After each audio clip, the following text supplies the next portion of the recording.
She also posted this graphic. Now, this is a fake graphic, I want to be clear, but I think we understand it. This is a paraglider, a Hamas paraglider, depicted here with a machine gun flying into Israel. She posted it under her online alias with the celebratory Free Palestine. Have you fired her? Have you fired her? Don't come to this hearing room when Israel has been invaded and Jewish students are barricaded in libraries in this country and cannot be escorted out because they are threatened for their lives. You have employees who are celebrating genocide, and you are saying it's despicable for me to ask the question?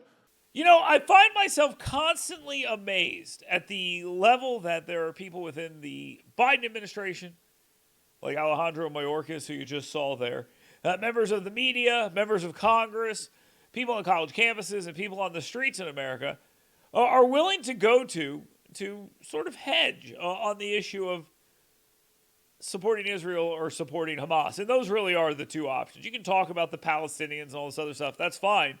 But remember, the Palestinians voted in Hamas.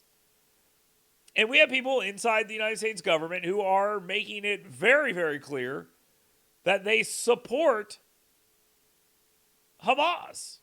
And if you don't think that's true, all you got to do is watch Josh Hawley and Alejandro Mayorkas, one a senator from Missouri, the other the head of the Department of Homeland Security. Watch them go back and forth and ask yourself, why is this so hard for Mayorkas to figure out what the right answer is here? Check this out. An employee of the Department of Homeland Security who posted these comments on October the 7th. That's not all she posted. She also posted this graphic.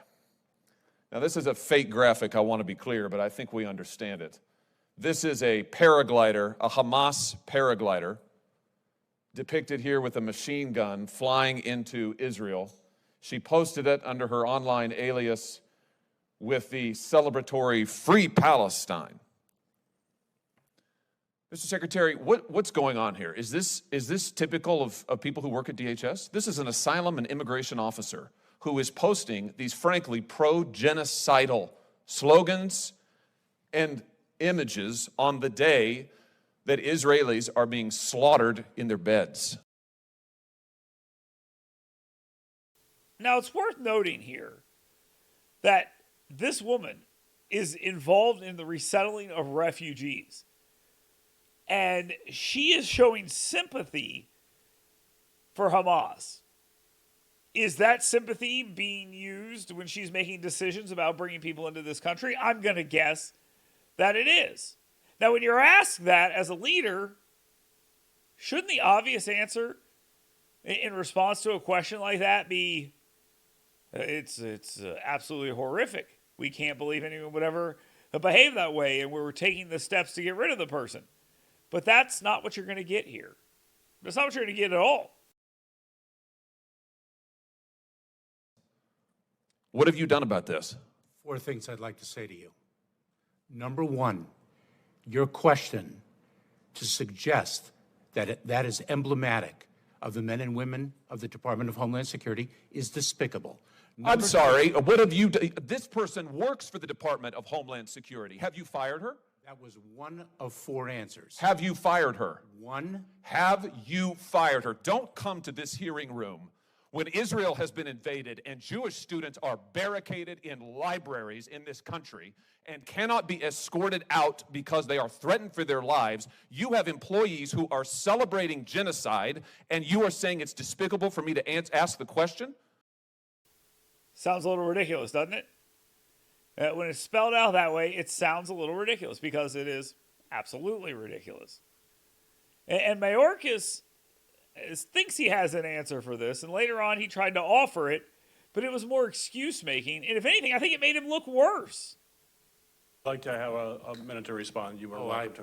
I would, and I'm not sure I'll limit it to 60 seconds. That's fine.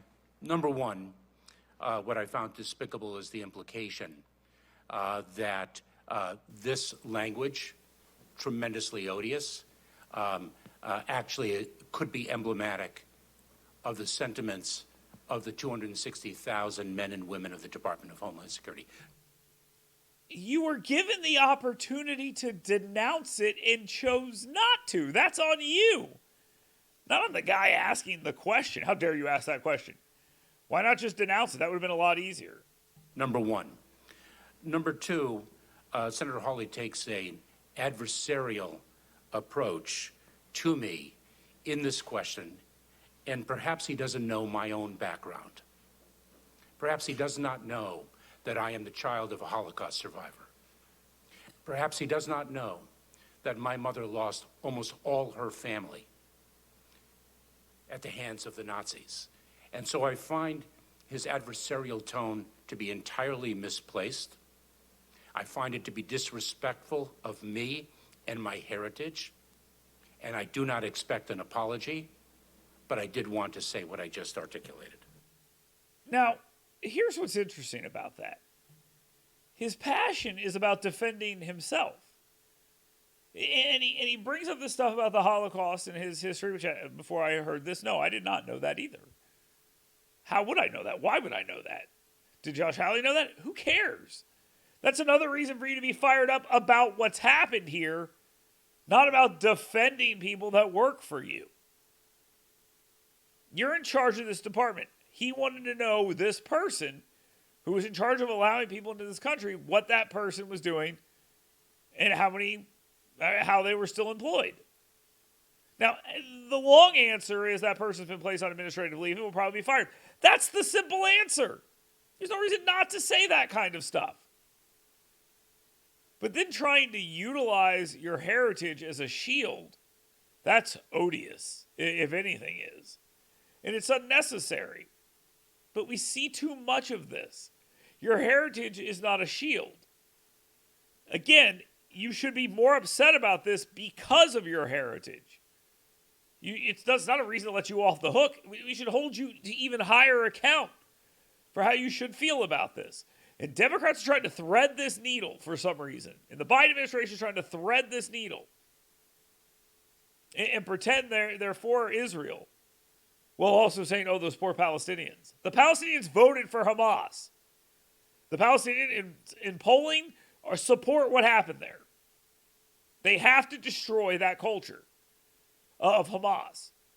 And then they can rebuild this, and maybe one day peace is possible. But they've made it clear they don't want it. And to pretend the Israelis and the Palestinians are on equal footing here, as some have done, is just ridiculous. Remember, the only reason that was posted, the only reason why there were protests at college campuses, the only reason there were protests in the streets is because the Palestinians voted for Hamas. Hamas runs their government under one principle, and that is the destruction of Israelis, men, women, children, civilians. It doesn't matter. They want them dead, and the people there support that. So, remember, one side is trying to minimize civilian casualties, the other is trying to maximize them. And for those of you who are liberals on the left, the Palestinians are trying to maximize civilian casualties, still shooting rockets to this day. The Israelis are trying to minimize civilian casualties. But it's very hard when Hamas is hiding behind them. It's also worth noting this. There was a humanitarian ceasefire or a humanitarian pause or a ceasefire on October 6th. Hamas was launching rockets into Israel all the time, and that was just the cost of doing business. Yes, I understand.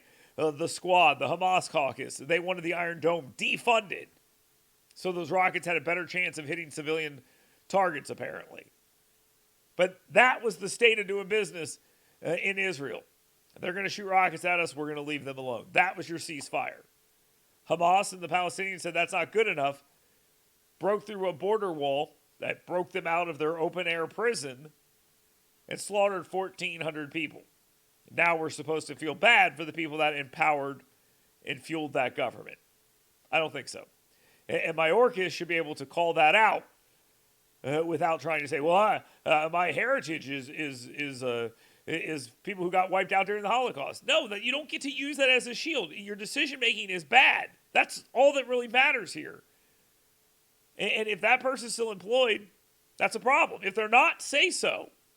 And that is, I think, very important to point out that we don't have people like that working for the government. But Mayorkas won't say that. Instead, he wants to lay out a bunch of excuses